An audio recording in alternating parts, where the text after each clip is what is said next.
Welcome back to Hopeful Horizon, where we share stories that inspire, uplift, and challenge the way we see the world. Today's story is one that will have you questioning appearances and assumptions. It starts with an air hostess humiliating a passenger in first class, convinced he doesn't belong. Little does she know, this passenger is none other than the son of the airline's owner. What unfolds next is a tale of karma, justice, and a revelation that will turn the tables in the most unexpected way. Stay with us as we dive into a gripping story about prejudice, accountability, and the consequences of underestimating others. If you love stories filled with surprising twists and lessons that stick with you long after they end, make sure to leave a comment, subscribe, and tap the bell so you never miss another story from Hopeful Horizon. And don't forget to let us know where you're tuning in from. The hot afternoon sun cast a golden glow on the tarmac, making the sleek silver aircraft shimmer as passengers began boarding Flight 247. Among them was Darnell Richards, a tall, well-dressed black man in his early 30s. He carried himself with the quiet confidence of someone used to moving through luxury, though he preferred to avoid attention.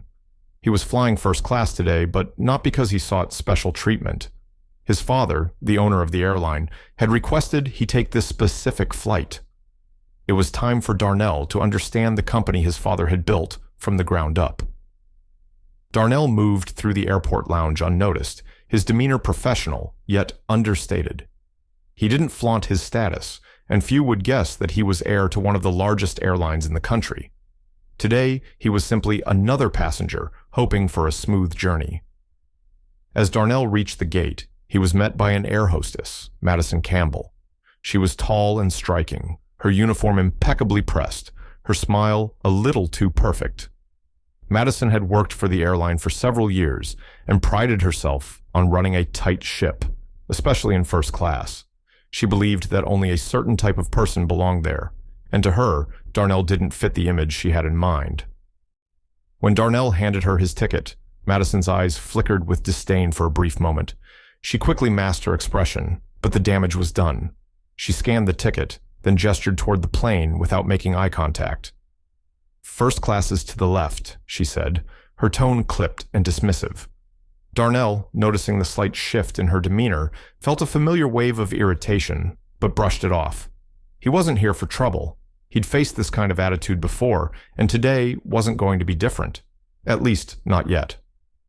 Inside the aircraft, first class was spacious and luxurious. Leather seats, extra legroom, and the soft hum of the engine created an ambiance of calm. Darnell settled into his seat, his thoughts drifting to his father and their recent conversation about the airline's future. But his moment of peace was soon interrupted. Madison, still with a smile that didn't reach her eyes, approached Darnell.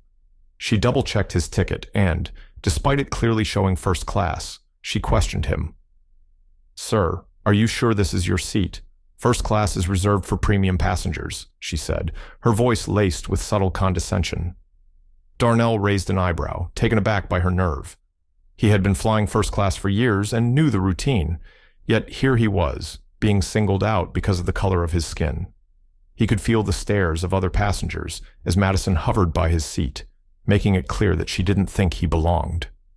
Calmly, Darnell responded, "Yes, this is my seat." Madison's lips tightened. She was clearly looking for a reason to challenge him, but Darnell's firm yet composed demeanor left her with little to say. Instead, she offered a curt nod and walked away, leaving Darnell to wonder just how long this flight would be.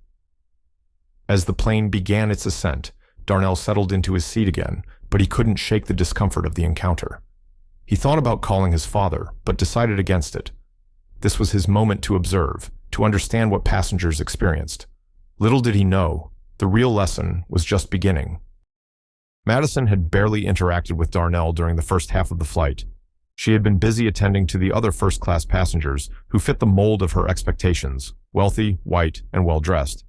But when it came time to serve dinner, Madison couldn't resist making her disdain for Darnell more evident. As she approached his seat with the dinner cart, she made no effort to hide her distaste. She placed his meal down with an unceremonious thud and, without offering any of the pleasantries she'd given the others, turned to leave. "Excuse me," Darnell said calmly, stopping her in her tracks. Madison paused, her smile gone. Yes, she responded, her voice cold. You forgot the silverware. A simple oversight, but one that carried weight given the circumstances. Madison, realizing her mistake, huffed and handed Darnell the silverware without a word of apology. The other passengers in first class began to take notice of the tension, their eyes darting between Darnell and Madison, but no one said a word. As the flight continued, Madison's behavior became increasingly hostile. She would walk past Darnell's seat without checking if he needed anything, while lavishing attention on the other passengers. Darnell remained composed, but inside, he was growing more and more frustrated. Then, halfway through the flight, things came to a head. Darnell had stood up to stretch his legs, making his way toward the restroom. As he passed Madison, she blocked his path. Sir, passengers need to remain seated unless absolutely necessary, she said, her voice sharp. Darnell looked around. Several other passengers were standing or walking around, but none were being stopped. I'm just going to the restroom, Darnell replied evenly. Madison folded her arms, standing her ground.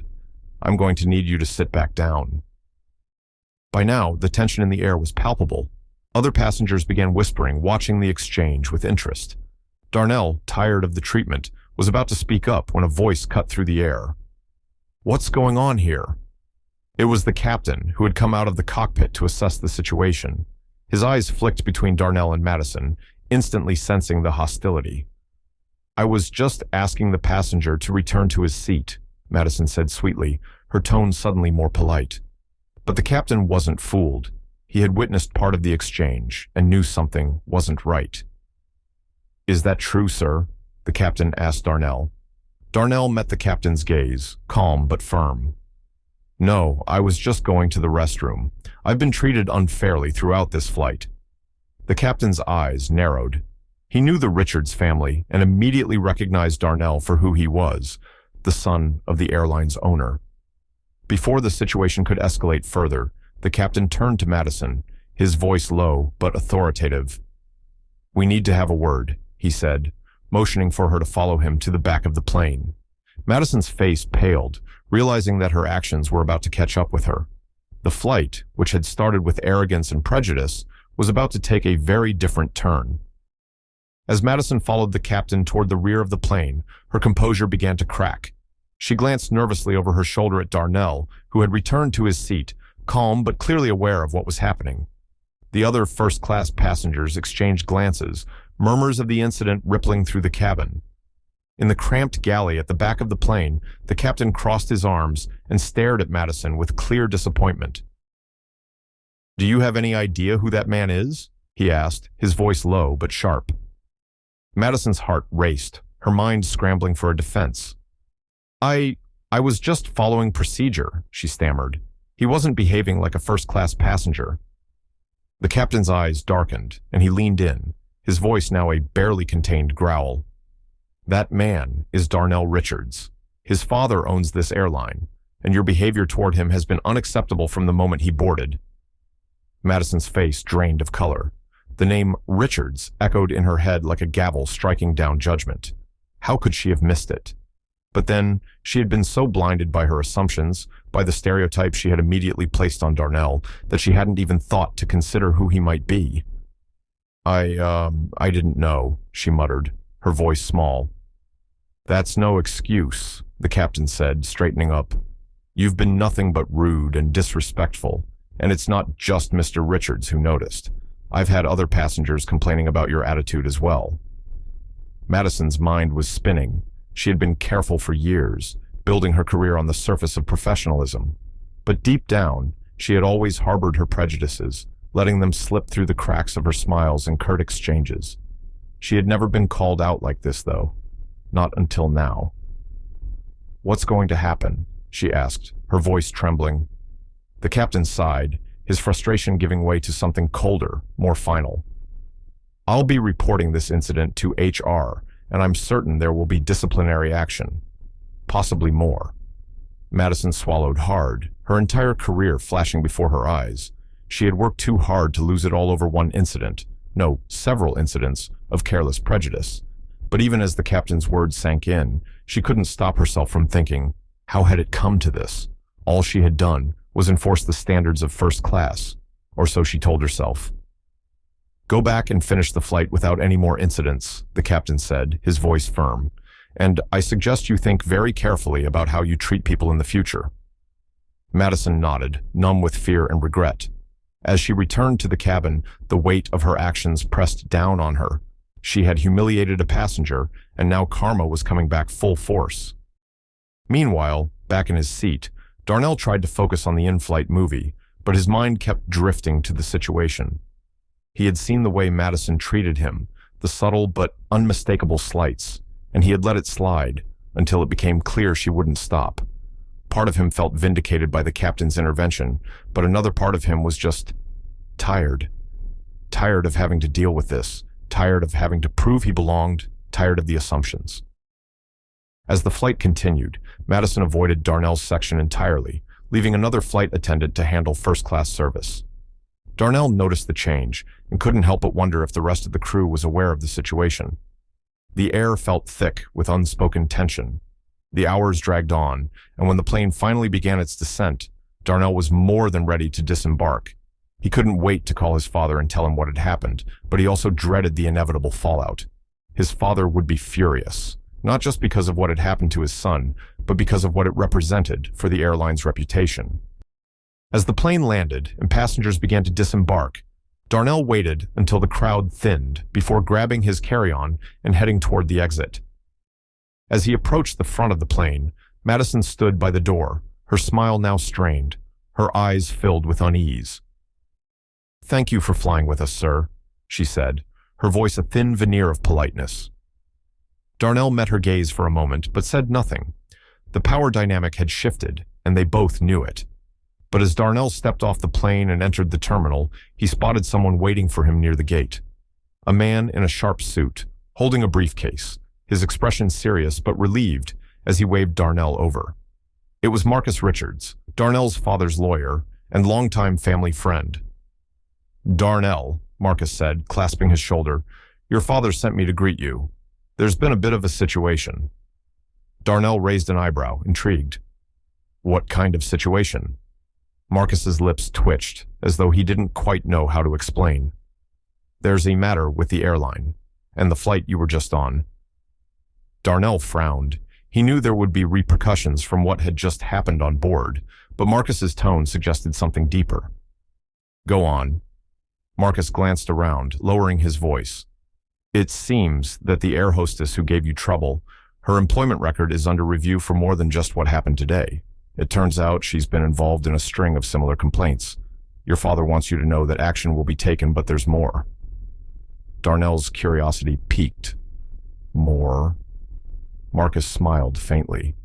"Let's just say the airline has a few surprises in store for those who forget what real customer service means." As they walked toward the exit, Darnell couldn't help but feel a sense of closure, but he knew the journey wasn't over yet. What would happen next would ripple through the airline and Madison's career in ways no one expected. As Darnell and Marcus exited the airport, the weight of the situation became clearer. Marcus, ever the composed legal mind, handed Darnell a file.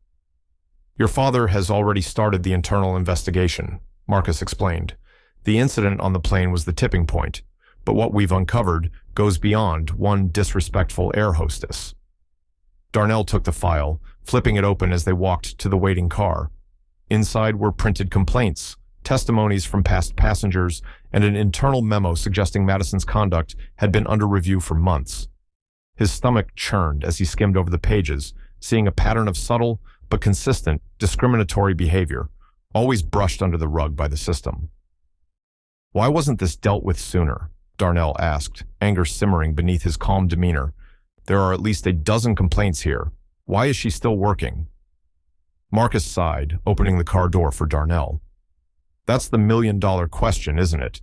It seems she had some protection from within the company, a manager possibly. But once your father got wind of this, he decided to take matters into his own hands." Darnell slid into the leather seat of the car, the door closing with a soft thud as Marcus joined him. The quiet hum of the engine filled the space, but Darnell's mind raced. This wasn't just about him anymore. It was about a broken system that allowed people like Madison to continue unchecked. Marcus leaned back in his seat, his voice calm but firm. Your father has issued a mandate. Every employee complaint from the last 5 years will be reviewed.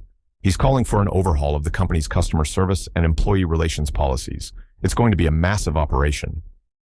Darnell nodded, appreciating the gravity of the situation. But as the car cruised through the city, his thoughts drifted back to Madison. She had seemed so confident, so entitled. He wondered how someone like her had slipped through the cracks for so long. When's the meeting? Darnell asked, his voice cutting through the silence. Marcus smiled knowingly. Tomorrow morning. Your father wants you there. The next morning came faster than Darnell anticipated. As he walked into the boardroom, the air was thick with tension. His father, Leonard Richards, sat at the head of the long mahogany table, his gaze steely. Beside him were several high-ranking executives, including the airline's HR head, legal team, and customer service director. Madison sat at the opposite end of the table, her face pale, her hands clasped tightly in her lap. The contrast, from the confident, dismissive woman he had encountered on the plane to the nervous figure before him, was striking. Darnell took his seat beside his father and the meeting began. Ms. Hayward, Leonard Richards began, his voice calm but authoritative. You've been summoned here today because of a series of complaints lodged against you by passengers and employees alike. Yesterday's incident with my son was the final straw, but this meeting is about more than that. This is about your conduct over the course of your career with our airline. Madison opened her mouth to speak, but Leonard raised a hand, silencing her. You'll have your chance to speak. But first, we need to hear from the people who've had experiences with you. One by one, the HR director read out the complaints. Each one was a story of subtle humiliation, condescending remarks, or downright rude behavior, all directed at people whom Madison had deemed unworthy of her respect. Her bias was glaring, and it had gone unchecked for far too long.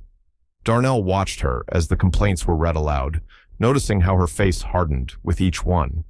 She tried to maintain her composure, but he could see the cracks forming in her exterior.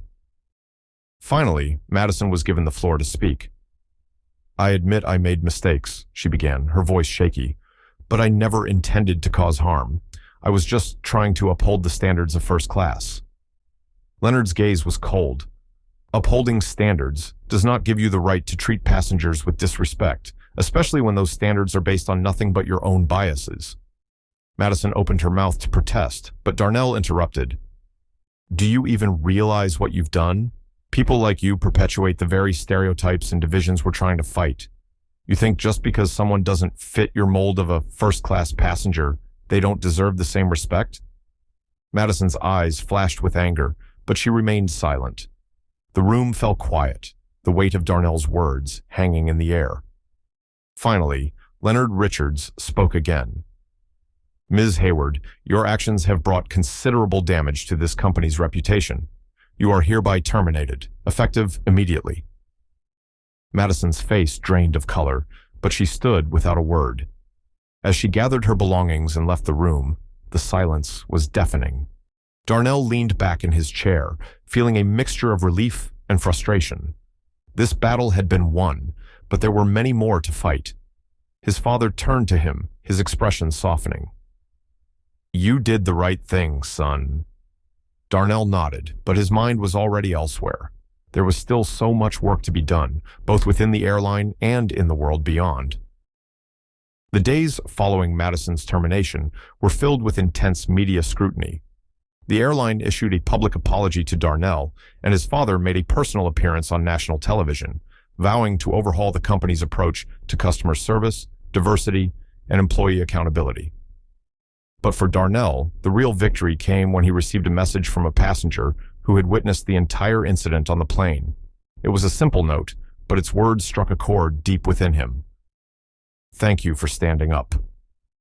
People like me, people who've been silenced by discrimination, we don't always get the chance to fight back. You did that for all of us.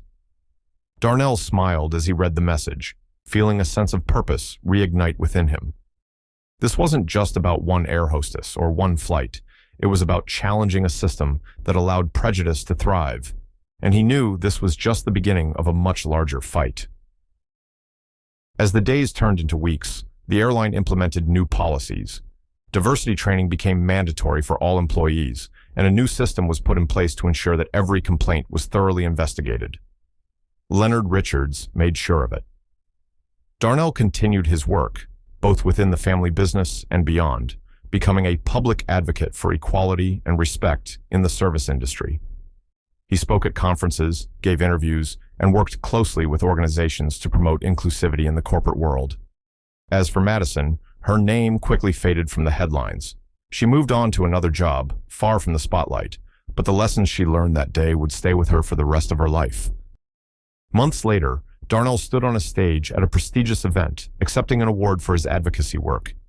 As he looked out into the audience, he saw faces of every race, every background, all united by a common goal: to create a world where respect and dignity were given freely to all, not just to those who could afford it. He smiled, feeling the weight of the journey behind him and the promise of the work still to come. This wasn't the end of the story. It was just the beginning. And as he stepped off the stage, he knew that no matter how many flights he took, no matter where life led him, he would always carry the lessons of that fateful day with him. Because sometimes it takes a single moment to change everything. Thank you for joining us on this eye-opening journey of humility, karma, and redemption. Today's story reminds us that treating people with kindness and respect isn't just a virtue, it's essential, no matter who they are or where they come from.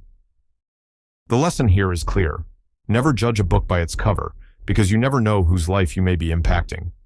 If this story moved you, we'd love to hear your thoughts in the comments below.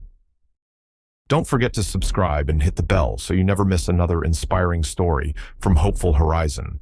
We'll be back soon with more tales that uplift, challenge, and leave you reflecting long after they end. Thank you for being part of this incredible community. Until next time, stay kind, stay humble, and always stand up for what's right.